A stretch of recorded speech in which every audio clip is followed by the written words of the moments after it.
Ano? Magkasakit. Malaki yan. Dapat maliit lang pala Hindi, na. tama yan. Hindi, yan yung pinakamaliit.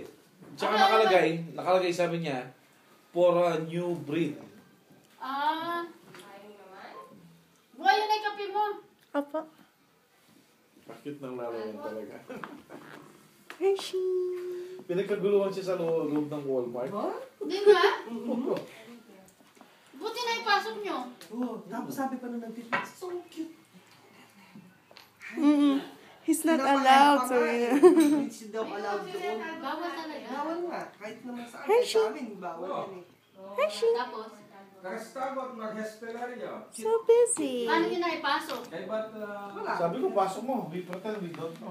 Sabi ko. Hindi naman naglalakad eh. Hindi, Ang bawal binuhat. yung Binuhat, tsaka naglalakad. binubuhat-buhat ni Rowena.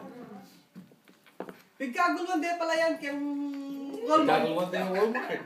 Saan? Yun. Oh, Pinasok nila sa loob ng Walmart. Kaya nang Jack, kilala mo sila ate? Hindi ginaano nila si Hershey. Akala niya, kilala ko niya. sila. Ah. Kasi group of girls sila. Tapos, oh, look at that puppy, so cute. Ano yung kami ito? Tapos, oh, ginawa sila. Tapos sabi nito, kilala mo sila? Hindi.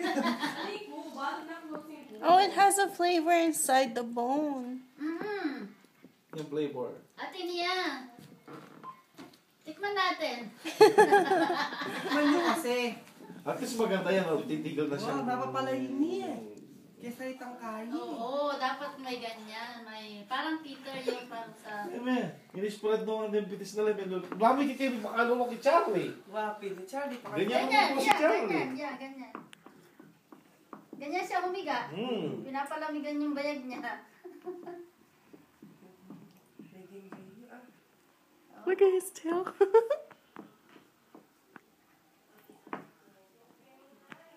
Amoy bacon. I can smell it. So bacon na flavor yan. Tikman mo para sigurado. Dapat mag-fried ka ng egg niya. Oo, kasi ito na siya bacon eh. Egg na lang kulang. Breakfast niya na bukas. Enjoy na enjoy, oh. Yan talaga mainik yan. Mura lang yung ganun damit, we. Oo, mura lang. Ang kama na, yung kama na, brown. Ang ganda ng kama. Ano po ito dito?